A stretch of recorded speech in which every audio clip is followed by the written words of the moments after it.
Hoje a gente tem notícia boa, especialmente para aqueles que são a favor da Lava Jato, que gostaram daquele período em que o Brasil sentiu orgulho de ver os donos do Brasil, políticos corruptos, indo para a cadeia. Pois é, tem coisa boa chegando, eu vou trazer essas informações para vocês. Lembrando que se você não for inscrito, bora lá, a gente está aí com a meta de 1.400.000 seguidores. É ambiciosa, mas a gente chega, pode ter certeza. Mas vamos trazer a notícia? Eu sei que você está aqui por isso, né? Não pelos meus lindos olhos azuis. Então vamos começar?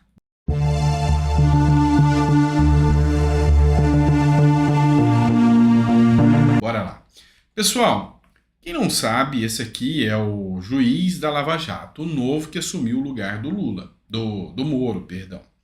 E o juiz que assumiu o lugar do Moro, ele entrou disparando ataques contra Moro, contra Deltan Dallagnol, defendendo que Lula é inocente, dizendo que a Lava Jato foi uma piada durante todo esse tempo.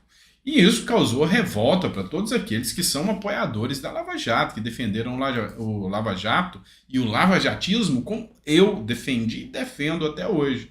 E acho que uma das maiores perdas da nossa nação foi o enfraquecimento da Lava Jato, inclusive entrar um presidente que tem a pachorra de fazer um editorial, um governo que lança uma resolução dizendo que a Lava Jato é uma quadrilha.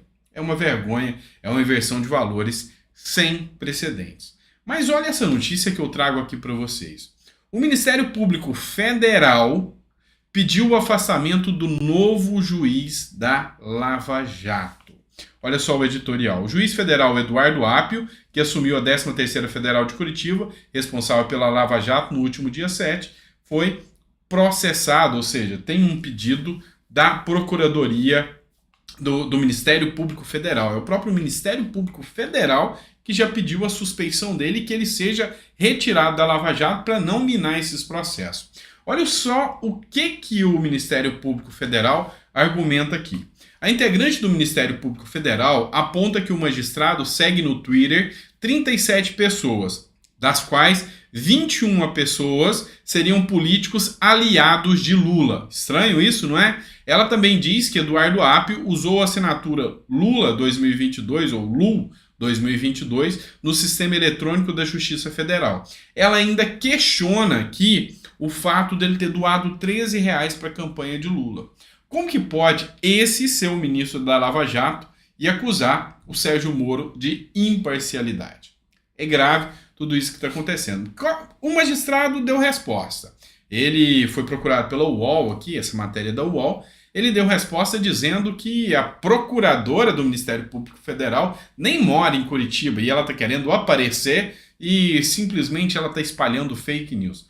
Pois é, gente, a gente sabe como é a narrativa, né? A gente sabe que a esquerda está acostumada já a implementar narrativas. Tudo isso aqui foi provado. O próprio Felipe Moura Brasil trouxe provas, evidências.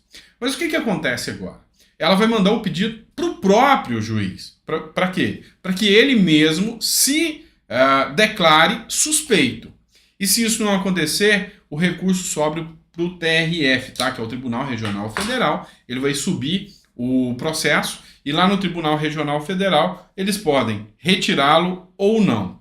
A chance do Tribunal Regional Federal retirá-lo é grande, porque o Tribunal Regional Federal, lembrando que foi quem votou a favor da condenação de Lula durante o período da Lava Jato, tá? Notícia boa, eu sei que você gostou, né? Vamos falar de Lula agora um pouquinho, né? Nós vamos explicar agora para vocês que ele continua caçando brigas. Hoje, um editorial do blog do Noblar, que é de esquerda, tá? O blog do Noblar. Eu achei muito interessante o editorial do blog do Noblar, que ele falou que Lula vem sendo pior do que a Dilma. Dilma 2, Dilma 1 e Dilma 2. Por quê? Porque Lula, embora ele tece alguns elogios também no editorial, Lula vem atuando como se fosse um ditador, e que Lula tá grosso, agressivo, ofende as pessoas dentro do Palácio Planalto, como se ele não tivesse aprendido nada no trato com as pessoas.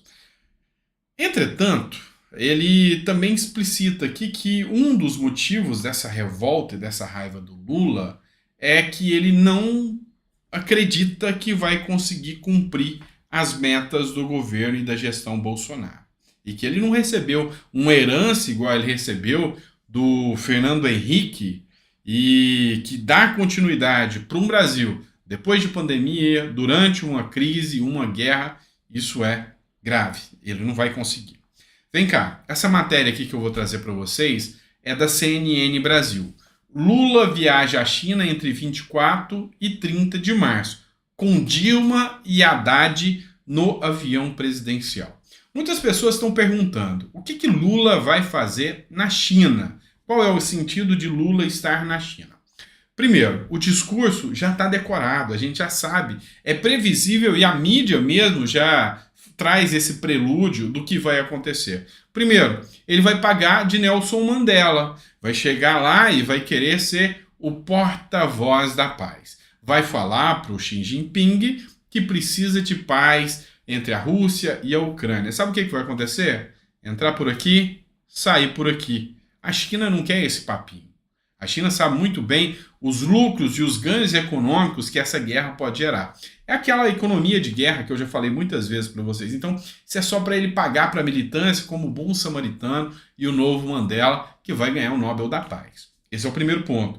Segundo ponto, pedir desculpas sobre como Bolsonaro era um mauzão que atacava a China o tempo todo, nosso maior parceiro comercial.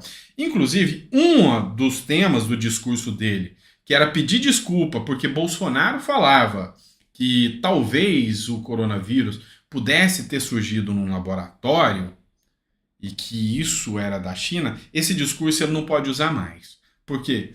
Porque um estudo americano demonstrou e afirmou que a China criou e deixou escapar o coronavírus em um laboratório. Pois é. Será que Lula vai falar disso? Acredito que não. Mas que Lula vai atacar Bolsonaro, você não tenha dúvidas. O prazer do Lula é sair pelo mundo falando mal de Bolsonaro. Mas tem uma frase que eu já aprendi. Tem alguns canais de esquerda aqui que me atacam, tá? Até de um advogado aí, dentre outros. Me atacaram. Eu não respondi, fiquei na minha. Eu percebi que o meu canal cresceu depois que ele me atacou. Então, deixa Lula falar mal de Bolsonaro. Quanto mais Lula fala mal de Bolsonaro, mais quem é de direita vê que Bolsonaro era uma melhor opção. Vamos lá, pessoal. Bora ver essa matéria aqui da Folha de São Paulo. Isso aqui é impagável, tá? Impagável a quantidade de gente defendendo isso aqui. E agora eles dizem que isso aqui é bom do ponto de vista social. Postos de combustível já vendem gasolina por R$ 8,49. 8,49. E adivinhe, num dos estados que tem a gasolina mais barata do Brasil. Outra matéria, outro editorial que eu trouxe para você dar uma analisada, traz que em alguns postos, por exemplo do Amapá, algumas bombas já estão batendo quase R$10. Mas aí vão falar que a política do Bolsonaro não estava dando certo, que ele só fez isso durante o período eleitoral para se eleger, né? Pois é, deixa eu mostrar uma coisa para vocês. Os aumentos de gastos do governo Lula já começaram estourando, e muito, as possibilidades de ter um controle fiscal. Então eles vão precisar ter aumento de arrecadação. E aí quem vai pagar? O mais pobre. Quem vai pagar é quem usa mais a gasolina. E para mim tem que ser ou mau caráter, mentiroso ou desinformado para dizer que o aumento do preço dos combustíveis não impacta no mais pobre, que não impacta no preço dos alimentos, que não impacta no transporte público, que não impacta para aquele que tem o seu carrinho velho que usa para fazer o seu trabalho. Isso chama-se hipocrisia, pode ter certeza. Vamos lá, tem mais matéria chegando para vocês.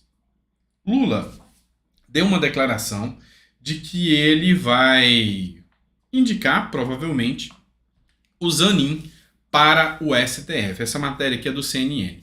Lula disse: se eu indicasse o Zanin ao STF, todo mundo compreenderia que ele merece. Foi o que disse Lula. Primeiro ponto. Você sabe quem é Zanin? O que ele fez para merecer uma vaga no STF? Foi o advogado de Lula. Foi quem defendeu Lula. Foi quem fez a defesa de Lula até chegar no STF, onde as acusações que eram contra Lula fossem retiradas. Ou seja, onde o processo fosse considerado incompetente, o Moro considerado incompetente. Quando eu falo incompetente, não é do ponto de vista de trabalho, é do local, tá? Então eles entenderam que o lugar não era Curitiba e o Moro era incompetente. Então, com base nisso, o Zanin conseguiu que Lula pudesse concorrer às eleições. Muita gente fala, e no mundo jurídico circula que o argumento, não desfazendo do mérito do Zanin, de forma alguma, até porque a gente tem que ter ética profissional, mas existem aqueles que falam que não foi a peça, não foi a defesa do Zanin que foi a justificativa plausível, não foi o mundo jurídico que devolveu Lula os seus direitos políticos para que ele pudesse concorrer às eleições. Mas há quem diga que o interesse do STF em colocar Lula com Alckmin na presidência é o que deu o voto de Minerva, e o voto, a sentença do STF, a decisão, o acórdão do STF, para liberar Lula. Ou seja, o pessoal fala que aqui não foram os argumentos do Zanin, foi o momento em si. Mas enfim, segundo Lula, ele vai indicar o seu advogado e esse é o mérito suficiente para que ele possa ser o novo ministro do STF. Inclusive, uma outra matéria do Metrópolis, ela fala o seguinte: lá em Brasília, o Zanin já é tratado como um ministro, tá? Olha só, dá uma pesquisada aí no jornal Metrópolis que você vai ver. Segundo eles, Zanin, quando está andando, o pessoal cumprimenta ele: oi, ministro, tudo bem? Já como ministro, como dado como certo. Nessa queda de braço, parece que o Alexandre de Moraes, que queria o Salomão, que é o ministro do STJ, perdeu. E também o ministro do STF, me fugiu o nome dele agora, que estava com o pessoal do MST lá, tá? O Lewandowski, lembrei, Lewandowski queria indicar o seu assessor, parece que ele perdeu a queda de braço, e Lula já anuncia que vai ser o Zanin. Ou seja, Lula, acostumado já a emparelhar STF, PGR, porque não vai mais indicar em lista tríplice, e eu vou falar sobre isso com vocês. Então ele faz avaliações aqui de encher tudo que ele puder de petista para proteger ele, que é um verdadeiro absurdo. Esse negócio de ficar um presidente indicando ministro do STF não tem nada a ver, deveria ser voto, tá? Ou concurso, e o prazo no máximo de 8 anos. É o que está correndo aí, um processo que vem, um projeto de lei de emenda à Constituição, que vem ganhando força e era o mais justo, mais moral que o brasileiro poderia ter. O problema é que no Brasil a moral não é tão importante assim. Mas nem tudo são coisas ruins, não. Eu já trouxe a notícia boa para quem defende o Lava Jato. Agora eu trouxe pelo menos uma notícia boa também na economia, tá? Porque a gente está tendo só pancada, né? Olha só essa matéria aqui que foi publicada pelo UOL Carros, tá? E essa aqui eu tinha visto e eu gostei. A gigante chinesa entra em acordo e assumirá a fábrica fechada da Ford na Bahia. A última fábrica da Ford no Brasil, que ainda estava em destino, terá um novo dono, e ele é chinês. A BYD, o maior fabricante de carros elétricos do mundo, entrou em acordo com a marca norte-americana e assumirá o polo automotivo de Camaçari, na Bahia, com um anúncio oficial programado para o próximo mês pela presidência da empresa multinacional. Pois bem, tem muita gente falando: beleza, o Lula conseguiu. Não, vamos lá, vamos entender. Isso aqui é interesse comercial, não foi Lula que foi atrás, foi uma negociação entre a Ford e a BYD, tá? Então não é um mérito do Lula. Mas se Lula não der as condições para que a fábrica chinesa se instaure no Brasil, ela sai fora. Então, nesse ponto, eu estou aqui para fazer uma análise imparcial. Nesse ponto, tá? Tomara que a coisa ande bem e que Lula crie os mecanismos e o ambiente suficientemente favorável para que os chineses montem a fábrica aqui.